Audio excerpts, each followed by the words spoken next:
তোমাদের জুলাই অভ্যুত্থানের একজন সংগঠক, আমার ঢাকা বিশ্ববিদ্যালয়ের এক ছোট ভাই হাদি, ওসমান হাদি, তাকে করা হয়েছে। দেখেছো তোমরা? শুনেছ? শোনো নাই, কারণ নেটওয়ার্ক এখানে নেই, তোমরা হয়তো শোনো নাই। এটা খুবই দুঃখজনক। আমরা বাংলাদেশে, তোমরা যারা জেনজিরা, 2000 জেনজি জীবন দিয়েছে আমার দেশকে সুন্দর করার জন্য। আমাদের দেশের যেই সংস্কৃতি এত বছর ধরে তৈরি হয়েছে, সেই সংস্কৃতিকে পরিবর্তন করার জন্য জেনজিরা তাদের তাজা রক্তটুকু বিলীন করে দিয়েছে।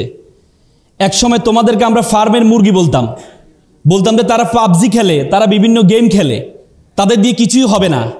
সে জেনজিরা আমাদের 17-18 বছরের যে জঞ্জাল, সে জঞ্জাল থেকে মুক্ত করে যে জেনজিরা স্লোগান দিয়েছে, বুকের মধ্যে অনেক ঝড়, বুক পেতেছি গুলি কর, সেই জেনজিদের কারণেই আমরা এই সুন্দর দেশ পেয়েছি।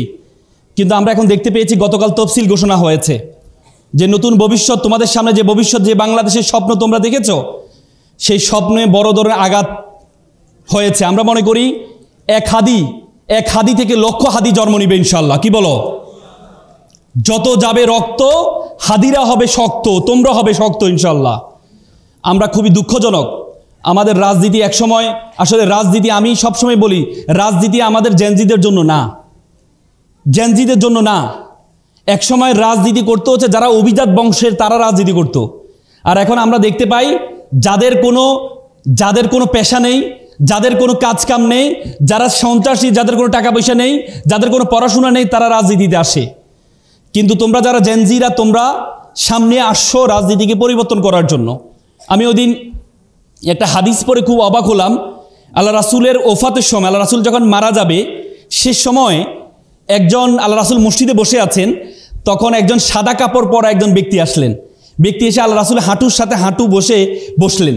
বসে আল্লাহ রাসূলকে জিজ্ঞেস করলেন, আচ্ছা কিয়ামত কখন হবে? আল্লাহ রাসূল বলছে, আমি জানি না। তখন যিনি বসে আছেন, তিনি বলল, আমিও, যে যিনি প্রশ্ন করেছেন তিনিও জানে না। তারপরে প্রশ্ন করেছে যে কিয়ামতের কোনো আলামত আছে? তখন উনি বলল, কিয়ামতের 2টা আলামত আছে। অনেকগুলো আলামতের মধ্যে 2টা বিশেষ আলামত আছে। তার মধ্যে একটি আলামত হচ্ছে দাসীর পেটে মনিব জন্মগ্রহণ করবে। দ্বিতীয় আলামত হচ্ছে যাদের কখনো জুতা ছিল না, পোশাক ছিল না, তারা অট্টালিকার মালিক হবে। তোমরা কি মনে করো সমাজে কি আমরা এখন দেখতে পাচ্ছি না? দাসীর পেটে মনিব বলতে মুফাসসিরগণ ব্যাখ্যা করেছেন, তারা ব্যাখ্যা করেছেন যে দাসীর পেটে তার মানে হচ্ছে যারা এখন সন্তানদেরকে জন্ম দিচ্ছে, বিসিএস ক্যাডার বানাচ্ছে, বড় আইনজীবী বানাচ্ছে, বড় ডাক্তার বানাচ্ছে, পরবর্তীতে দেখা যায় সেই মাকে তারা বৃদ্ধাশ্রমে রেখে আসে।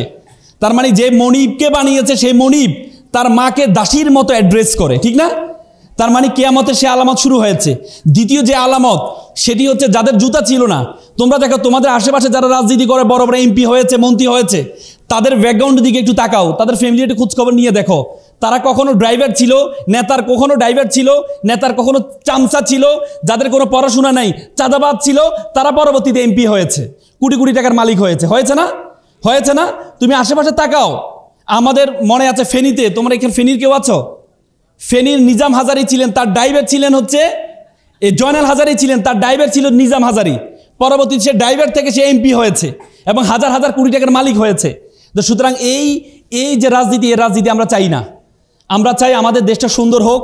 আমাদের দেশ, আমরা যে স্বপ্ন দেখে 2000 জীবন দিয়েছে, 30,000 পঙ্গুত্ব বরণ করেছে, আজকের এই সুন্দর আয়োজন থেকে আমরা মনে করি এই সুন্দর বাংলাদেশ আমরা সকলেই প্রত্যাশা করি। তো সুতরাং আজকে আমি তোমাদেরকে এই সুন্দর যে আয়োজন তারা করেছে, ওয়ান ওয়াই স্কুল চমৎকার আয়োজন করেছে। আমি তোমাদেরকে 3টি টি এবং 3টি এল আমি বলে কথা শেষ করব। 3টি টি ফর থিঙ্কিং। প্রথম হচ্ছে thinking, T for time and T for target. তোমাদের 3টে জিনিস মেক শিওর করতে হবে। একটা হচ্ছে থিঙ্কিং, টাইম অ্যান্ড টার্গেট। থিঙ্কিংটা কেমন দেখো, আমরা প্রত্যেকেই চিন্তা করি। চিন্তাবিদ ব্ল্যাক একটা চমৎকার কথা বলেছেন যে আমরা প্রতিদিন 60 থেকে 70 হাজার বার চিন্তা করি। 60 থেকে 70 হাজার বার আমরা চিন্তা করি। সে 60 থেকে 70 হাজার চিন্তার মধ্যে 95% চিন্তা হচ্ছে নেগেটিভ। তার মানে যখন আমাদের চিন্তাগুলো নেগেটিভ হয়, তখন আমরা পজিটিভ কোনো কিছু আমাদের থেকে প্রত্যাশা করা যায় না। আজকে দেখো, তোমরা জানো আলবার্ট আইনস্টাইনের ব্রেনকে চুরি করা হয়েছে। ডক্টর টমাস হার্ভে, তিনি একজন আমেরিকার একজন চিকিৎসক ছিলেন। আলবার্ট আইনস্টাইন যখন মারা যায় তখন তার মগজ, তার ব্রেনকে চুরি করেছে। চুরি করে সে তার বাড়িতে নিয়ে যায়, নিয়ে গিয়ে দেখে যে আলবার্ট আইনস্টাইনের এত মেধা, সে এত মেধা, তার ব্রেনের কোনো পার্থক্য আছে কিনা। পরে তিনি দেখলেন তার ব্রেনের কোনো পার্থক্য নেই। আমাদের যে ব্রেন, আমাদের যে মগজ, তারও সেম, কোনো পার্থক্য নেই। তখন তিনি বললেন তাহলে আমাদের যেহেতু কোনো পার্থক্য নেই, তার মানে তাহলে মূল পার্থক্য হচ্ছে আমাদের থিঙ্কিংয়ে, চিন্তায়। চিন্তাই হচ্ছে আমাদের মূল পার্থক্য। তুমি যদি ছোট চিন্তা করো, তাহলে তুমি ছোট হবা, আর তুমি যদি বড় চিন্তা করো তাহলে তুমি বড় হবা। একটা সাইকেলিং সংস্থা, যুক্তরাষ্ট্রের একটা সাইকেলিং সংস্থা, তারা একটা জরিপ করেছে। তারা বলেছে একটা মানুষ তার কর্মস্থল, তার শিক্ষা প্রতিষ্ঠান এবং তার বাসা, এর 15 কিলোমিটারের মধ্যে যা কিছু ঘটে সে সেরকম করে চিন্তা করে। যে 15 কিলোমিটারের মধ্যে যতটুকু ঘটে সে মনে করে মানুষ এভাবে খায়, মানুষ এভাবে চিন্তা করে, মানুষ এভাবে ঘুমায়, সব কিছু এতটুকুর মধ্যে। কিন্তু না, এই 15 কিলোমিটারের মধ্যে আমাদের গন্ডি হচ্ছে 15 কিলোমিটার পর্যন্ত, কিন্তু তোমার গন্ডি 15 কিলোমিটার পর্যন্ত না। You are global citizen. পৃথিবীটা একটা বিশ্বগ্রামে পরিণত হয়েছে। You have to think beyond Bangladeshi border. তোমাকে বাংলাদেশের বর্ডারের বাইরে চিন্তা করতে হবে, তোমাকে চিন্তা করতে হবে বড়। তোমাকে আল্লাহ তাআলা বলছেন কুনতুম খায়রা উম্মাহ, you are the noblest nation, you are the best nation. আল্লাহ তাআলা বলেছেন বিশ্ব জগতে যা কিছু আছে সব কিছু আমি তোমার জন্য সৃষ্টি করেছি। আল্লাহ তাআলা কোরআনে বলেছে হুয়াল্লাযী খলাকালাকুম মা ফিল আরদি জামিআ, এই আসমান এবং জমিনে যা কিছু আছে আমি সব কিছু তোমার জন্য সৃষ্টি করেছি। সুতরাং তুমি তোমাকে কেন ছোট মনে করো? এই জন্য তোমাকে বড় মনে করতে হবে। তোমরা এপিজে আব্দুল কালামের নাম শুনেছ। তিনি সকালে ঘুম থেকে উঠে তিনি সবসময় বলতে আই এম দ্য বেস্ট, আমি সেরা, আমি সেরা, আই এম দ্য উইনার, আমি বিজেতা, টুডে ইজ মাই ডে, আজকে আমার দিন, আই ক্যান ডু ইট, আমি করতে পারবো, গড ইজ উইথ মি, সৃষ্টিকর্তা আমার সাথে আছেন, সৃষ্টিকর্তা আমার সাথে আছেন। আমেরিকান একজন প্রফেসর তিনি বলেছেন ইউ বিকাম ইউ কনভারসেশন, তুমি যেটি তুমি বলো। তুমি যদি তোমার ব্রেন হচ্ছে তোমার সবচেয়ে বাধ্যগত সার্ভেন্ট, তুমি যদি তোমার ব্রেনকে বলো তুমি ছোট, তাহলে তোমার ব্রেন বলবে ইয়েস স্যার আপনি ছোট। তুমি যদি তোমাকে বলো আমি বড়, তোমার ব্রেন বলবে ইয়েস স্যার আপনি বড়। তুমি যদি তোমাকে বলো আমি একা, তোমার ব্রেন বলবে ইয়েস স্যার আপনি একা। তুমি যদি তোমার ব্রেনকে বলো আমি যেহেতু একা, এ জীবন রেখে লাভ নাই, তোমার ব্রেন বলে ইয়েস স্যার আপনি একা, জীবন রেখে লাভ নাই, keep it up, keep going on, আত্মহত্যা করেন। এই জন্য আমরা আত্মহত্যা করি। এই জন্য তোমরা এখানে যারা আছো তোমাদেরকে মনে করতে হবে তুমি সেরা, আই এম দ্য বেস্ট। বলতে পারবা I am the best?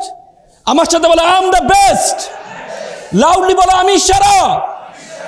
Loudly চিৎকার দিয়ে, তোমরা জেনজি চিৎকার দিয়ে বলো আই এম দ্য বেস্ট, আমি সেরা, টুডে ইজ মাই ডে, আজকে আমার দিন। তুমি তো সেরা। ওয়ান ওয়াই স্কুল সেরা না? সেরা না? তোমাদের জন্য যে চমৎকার আয়োজন করেছে। তুমি যদি বলো আমি বলো ওয়ান ওয়াই স্কুল, তোমরা বলো তুমিও সেরা। পারবা তো ইনশাল্লাহ? বলো ওয়ান ওয়াই স্কুল, লাউডলি বলো তুমিও সেরা। আজকে তোমরা এখান থেকে আজকে থেকে মনে করবা তুমি সেরা। তুমি কখনো তোমাকে ছোট ভাববা না। তোমার চিন্তার জগৎ যত বড়, চিন্তার, দেখো বাংলাদেশের 5% জনগণের কাছে 95% সম্পদ আছে বাংলাদেশের, এবং 95% জনগণের কাছে মাত্র 5% সম্পদ আছে। ওয়ারেন বাফেট বলেছেন, বিল গেটস বলেছেন যদি পৃথিবীর যত সম্পদ আছে সকল সম্পদ যদি সকলের কাছে সমভাবে বন্টন করে দেওয়া হয় সকলের কাছে, তাহলে মাত্র 2 মাসের ব্যবধানে বিলিনিয়ার যারা ছিল তাদের কাছে সকল সম্পদ আবার ফেরত যাবে। তার মানে তোমাকে আমাকে যদি সম্পদ দেওয়া হয় আমরা কি চিন্তা করব? আমরা চিন্তা করব না আমি তো বিদেশ ঘুরবো, আমি একটা আইফোন কিনবো, আমি একটু একটা গাড়ি কিনবো। তুমি যার থেকে বিদেশ ভ্রমণ করার জন্য যে বিমানটা টিকিট কাটবা, এই বিমান বিলিনিয়ারদের। তুমি আইফোন কিনবা, এটা তাদের। তুমি যে গাড়ি কিনবা, এটা তাদের। তার মানে 2 মাসের মধ্যে সকল সম্পদ আবার বিলিনিয়ারদের কাছে চলে যাবে। তার মানে বিলিনিয়ার এবং তোমার মধ্যে পার্থক্য হচ্ছে শুধু চিন্তার। মানুষের ব্রেনের কোনো পার্থক্য নেই। তুমি জীবনের শুরুতেই বিজেতা ছিলে, তুমি জীবনের শুরুতেই বিজেতা ছিলে। তোমার আর তাদের মধ্যে, আমার আর তাদের মধ্যে পার্থক্য হচ্ছে চিন্তার পার্থক্য। ব্রিটিশরা আমাদের মাথায় ঢুকিয়ে দিয়েছে, ব্রিটিশরা আমাদেরকে শাসন করেছে। তারা আমাদেরকে মাথায় ঢুকিয়ে দিয়েছে যে ছেঁড়া কাতায় শুয়ে লাখ টাকা স্বপ্ন কেন দেখো। তারা আমাদেরকে অ্যাপ্লিকেশন শিক্ষা, কেরানি পদে চাকরির জন্য আবেদন, কখনো দেখেছো সিইও পদে চাকরির জন্য আবেদন শিখাইতে? তোমাকে এমডি পদে চাকরির জন্য আবেদন শিখাইতে? তারা তোমাদেরকে বলছে তোমরা আজীবন দাসে থাকো, তোমরা চিন্তা করবা ছোট। এই চিন্তা ছোট করলে হবে না, তোমাকে চিন্তা করতে হবে বড়।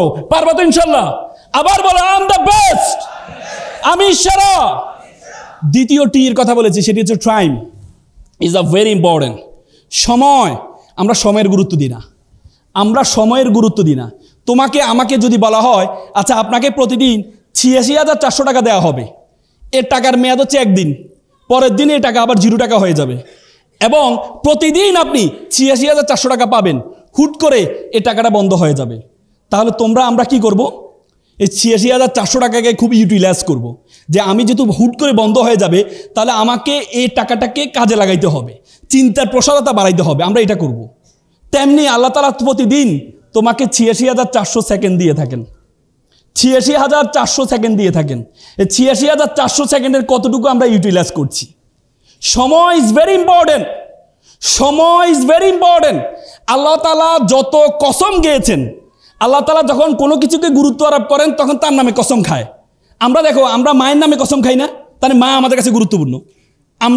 আমরা মাথা ছুঁয়ে কসম খাই না, তাহলে মাথা আমাদের কাছে গুরুত্বপূর্ণ। সন্তান ছুঁয়ে কসম খাই না, যে আমার সন্তানের কসম, তার মানে কি সন্তান আমার কাছে গুরুত্বপূর্ণ। আল্লাহ তাআলা তেমনি বলছে ওয়াল আস, সময়ের কসম। আল্লাহ বলছে ওয়াল আস, সময়ের কসম।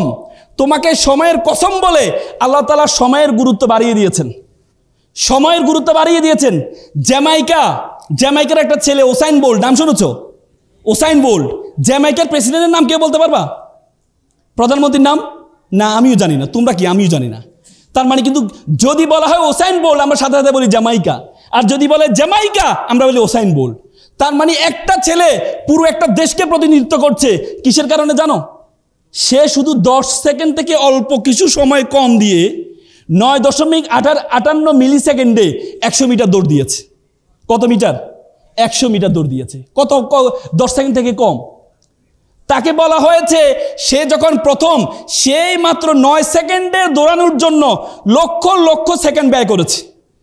সে যখন প্রথম প্রতিযোগিতা অংশগ্রহণ করবে তখন তার গার্লফ্রেন্ড, তার খুব পছন্দের একজন গার্লফ্রেন্ড ছিলেন, তাকে ডেকে এনে বলল যে তোমার সাথে আমি ব্রেকআপ করতে চাই। বলতে কেন ব্রেকআপ? বলছে না, তোমার কারণে আমি আমার কাজে মনোযোগ দিতে পারছি না। সে ব্রেকআপ করে দেয়। আজকে আমরা গার্লফ্রেন্ডও চাই, আবার সফলতাও চাই, চাই কিনা? গার্লফ্রেন্ড এবং সফলতা দুটো একসাথে তুমি পাবা না, দুটো একসাথে। হার্ভার্ড ইউনিভার্সিটিতে গবেষণা হয়েছে। হার্ভার্ড ইউনিভার্সিটিকে বলা হয় প্রেসিডেন্ট ইউনিভার্সিটি। হার্ভার্ড ইউনিভার্সিটি গবেষণা করে, তারা গত 30 বছর তারা গবেষণা করেছে। 30 বছর তারা দেখেছে তাদের স্টুডেন্টরা যারা সফল হয়েছে তাদেরকে তারা দেখেছে। 30 বছরে তারা দেখেছে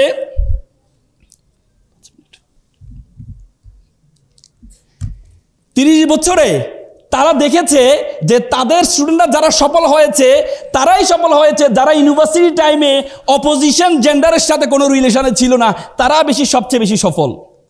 তো সুতরাং তুমি দেখো আমরা মদ খাইলে আমাদের ব্রেইনে ডোপামিনের পরিমাণ হয় 200। আমাদের মদ খাইলে বউকে মা ডাকে, মাকে বউ ডাকে, কি মদ খাইলে। আর বলা হয় কেউ যদি প্রেমে পড়ে তার ব্রেইনের ডোপামিনের পরিমাণ হয় 250। তার মানে তোমার ব্রেনের মধ্যে ঘূর্ণিঝড় তৈরি হয়, আর এটা দিয়ে তুমি নাকি সফল হবা। মাত্র 200-তে মাকে বউ ডাকে, বউকে মা ডাকে, আর 250 দিয়ে তুমি নাকি সফল হইবা। তার মানে টাইম ইজ ভেরি ইম্পর্টেন্ট। তোমরা সময়ের গুরুত্ব দিবা। যদি সময়ের গুরুত্ব দিতে পারো, যদি সময়ের গুরুত্ব দিতে পারো, তোমাদেরকে আল্লাহ তাআলা অনর্থক সৃষ্টি করেন নাই। আল্লাহ তাআলা দেখো প্রত্যেকটা একটা বিকল ঘড়ি প্রতিদিন 2 বার ঠিক সময়টা দেয়, জানো কিনা? একটা বিকল ঘড়ি প্রতিদিন 2 বার ঠিক সময় দেয়। আর তুমি তো বিকল না, আমি বিকল না, তাহলে আমাকে দিয়ে কেন কিছু হবে না? আল্লাহ তাআলা কোরআনে বলেছে লাকাদ খালাকনাল ইনসানা ফি আহসানি তাকওয়িম, আমি তোমাকে সুন্দর আকৃতি দিয়ে সৃষ্টি করেছি। এই আয়াতটা বলার জন্য আল্লাহ 4 বার কসম খাইছেন। কয়বার? আল্লাহ বলছে ওয়া তিনের কসম, ওয়া জাইতুনের কসম, ওয়া তুরি সিনিন, তুর পাহাড়ের কসম, বালাদিল আমিন, শহরের কসম, লাকাদ খালাকনাল ইনসানা ফি আহসানি তাকওয়িম, আমি তোমাকে সুন্দর আকৃতি দিয়ে সৃষ্টি করেছি। এরপরও তুমি বলো তোমাকে আল্লাহ তাআলা অনর্থক সৃষ্টি করেছেন? তুমি বলো তোমাকে অনর্থক সৃষ্টি করেছেন? আল্লাহ বলছে ওয়ামা খালাকনাস সামা ওয়ামা আর বাইনাহুমা বাতিলান, আমি আসমান এবং জমিনে যা কিছু সৃষ্টি করেছি কোনো কিছু আমি অনর্থক সৃষ্টি করিনি। তো সুতরাং তোমাদের টাইমে নিয়ে গুরুত্ব দিতে হবে। তৃতীয় সর্বশেষ টি বা টার্গেট, বড় স্বপ্ন দেখবা। বড় স্বপ্ন দেখবা। বলে যে মানুষ তার স্বপ্নের মতো বড়, মানুষের স্বপ্নের আয়তন যত বড় মানুষ তার স্বপ্নের মতো বড়। তোমরা এখানে যারা আছো বড় টার্গেট নিবা, এখন থেকে বড় ব্যবসায়ী হতে চাও, বড় টার্গেট নিবা। মনে রাখবা আমরা প্রত্যেকে সবকিছু মনে রাখবা, it's not time for GK, it's time for SK. It's not for GK general knowledge, it's for SK মানে স্পেশাল নলেজ। এখন সময় হচ্ছে স্পেশাল নলেজ। যারা সবকিছু জানে তাদের কোনো খাওয়া নাই, যারা একটা জিনিস ভালো করে জানে তাদের খাওয়া আছে। তুমি দেখো প্রাইমারি স্কুলে একটা শিক্ষক বেতন পায় 20,000, সে সব সাবজেক্ট পড়ায়। আর একটা কলেজের শিক্ষক সে বেতন পায় 50,000, একটা সাবজেক্ট পড়ায়। তার মানে একটা জিনিসকে ভালোভাবে জানতে হবে তোমাকে।